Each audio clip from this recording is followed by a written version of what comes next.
Dans cette vidéo, nous allons créer le composant barre de recherche. Donc on va directement commencer en cliquant à droite sur composant et en ajoutant un nouveau fichier qu'on va nommer church_bar.js.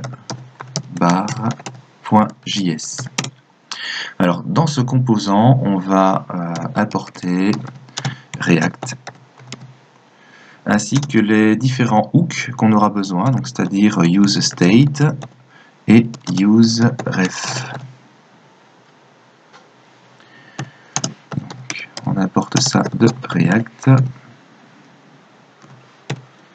Voilà, on va également importer FontAwesome parce qu'on aura besoin d'un icône loop pour notre bouton de la barre de recherche. Donc React FontAwesome, il est ici. Hop. Voilà.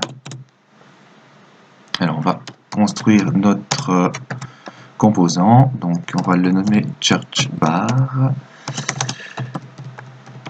Fonction, on va prendre les props parce que notre composant devra renvoyer naturellement le résultat de la recherche, donc on va devoir faire une fonction pour ça.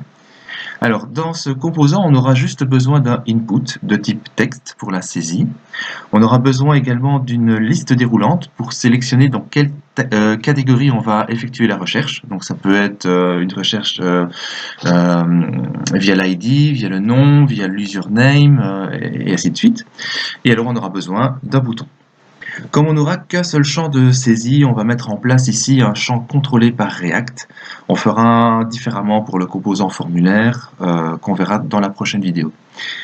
Donc, comme il sera contrôlé, on va devoir récupérer à chaque fois la valeur entrée dans le champ input et le mettre à jour. Donc pour ça, on va mettre en place une variable d'état avec le hook useState. Donc ce qu'on va faire, on va mettre déjà pourquoi voilà, donc champ contrôlé pour la church_bar. Voilà. Alors const, on va mettre le nom church value et set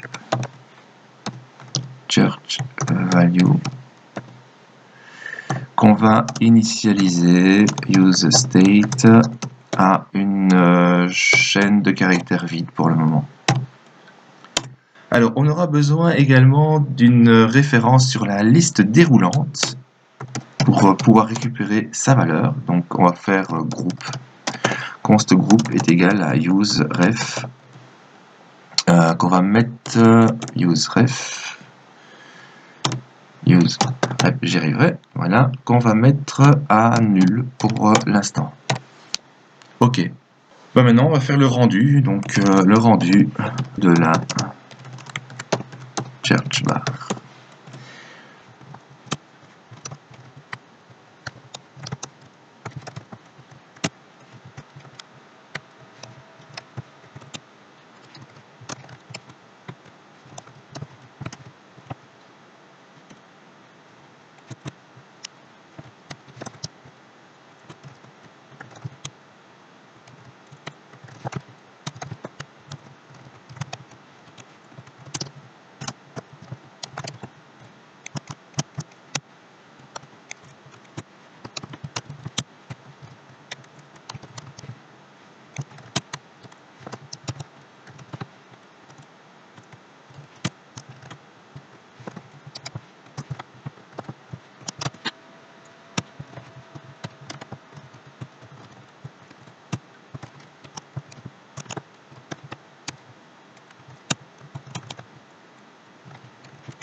Ok, donc on a créé un state church value qu'on a mis ici à value. On va devoir maintenant la mettre à jour avec handle change ici. Donc on va directement faire la fonction. Donc fonction handle change et on fait simplement set church value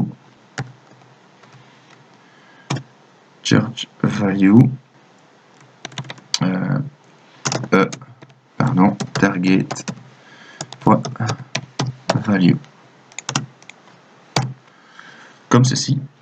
Et alors on a également créé une autre fonction sur le clic du bouton, donc on va la créer également.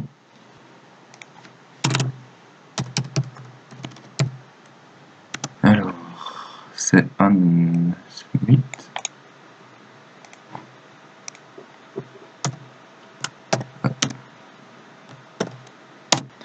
Alors dans cette fonction, on a dit qu'on passerait au composant une fonction qui permettrait de passer la valeur de la recherche. Donc c'est ce qu'on va faire. On va faire props. Donc pour le moment, on ne l'a pas encore mis, mais on le mettra dans le composant. On va faire une props church. Donc ce sera la fonction qui renverra la valeur, donc church value. Donc la valeur de notre input texte et la valeur de notre liste déroulante. Donc current.value. Ok, on enregistre. On retourne dans app.js et on va faire appel à notre nouveau composant, donc church bar, juste au-dessus de notre liste. Donc ici on va mettre church bar, voilà, et alors on va lui passer la props qui était church,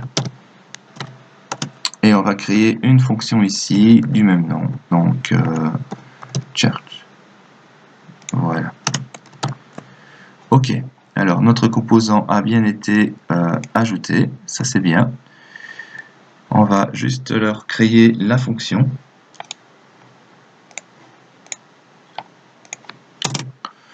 Donc fonction church, donc qui prendra donc le nom et le groupe. Comme on l'a vu, ça renvoie deux données. Voilà. Alors ici, on va créer un nouveau tableau vide qui sera notre nouvelle liste selon la recherche. Donc on va l'appeler filter, qu'on ne va pas initialiser, il n'y a pas besoin. Alors, si maintenant name est égal à rien du tout, donc si on n'a rien mis dans la recherche, on va simplement réafficher toute la liste. Donc là, on va faire un load list avec l'URL et cette liste, comme on a fait dans le useEffect. Donc, on va simplement recharger notre liste. Sinon,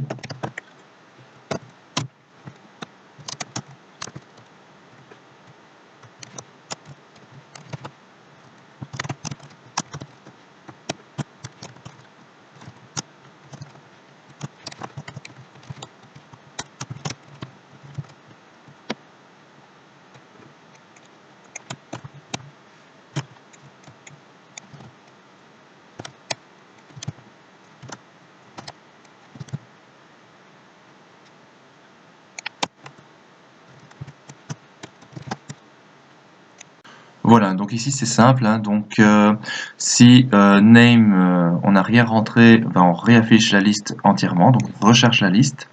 Sinon, d'après le groupe, si on a fait une recherche sur l'ID, ben, on recherche via l'ID. Si c'est le name, on recherche via le name, et ainsi de suite.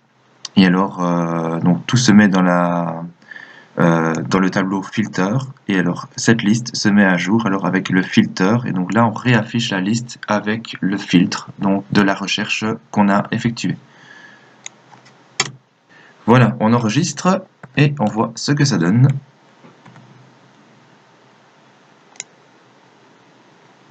Donc nous avons notre barre de recherche. Si maintenant je fais une recherche sur l'ID, on va mettre le numéro 5. Ok, donc on a une erreur. Bon, bah ici on voit directement ce que c'est, hein. Donc c'est target. Target n'existe pas, c'est target. Donc c'est simplement une faute de frappe. Donc c'est ici. target. OK.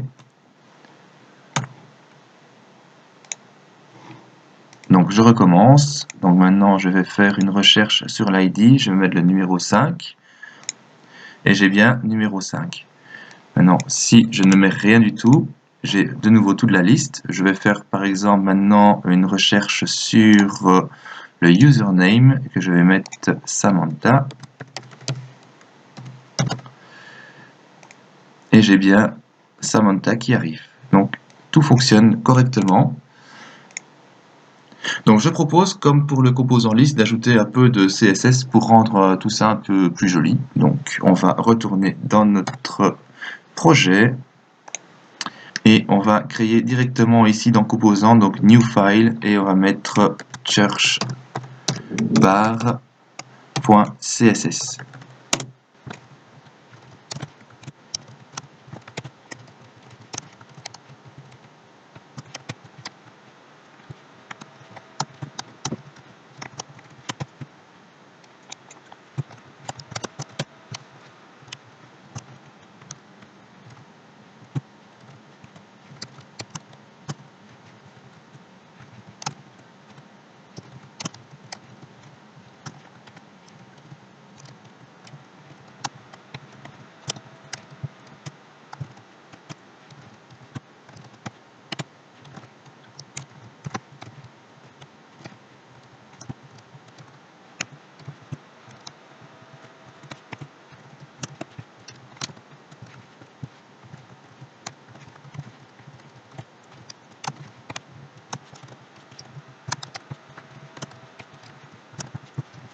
Ok, voilà, je ne vais pas rentrer dans le détail sur le code CSS. Comme je l'ai dit dans la description de la chaîne, c'est plus une chaîne de partage que de tutos axée sur le C# et le JS. Donc voilà, mais si vous avez des questions concernant le code, bah, n'hésitez pas à mettre un commentaire sous la vidéo. Ok, donc on va importer maintenant le CSS dans le composant.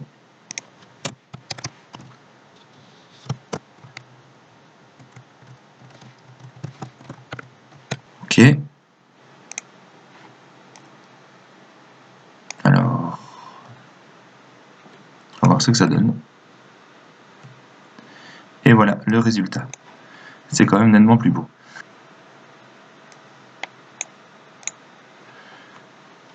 Voilà, ici se termine cette vidéo. Donc dans la prochaine vidéo, nous verrons le dernier composant, c'est-à-dire le formulaire qui se placera ici sur le côté droit. Merci, à bientôt.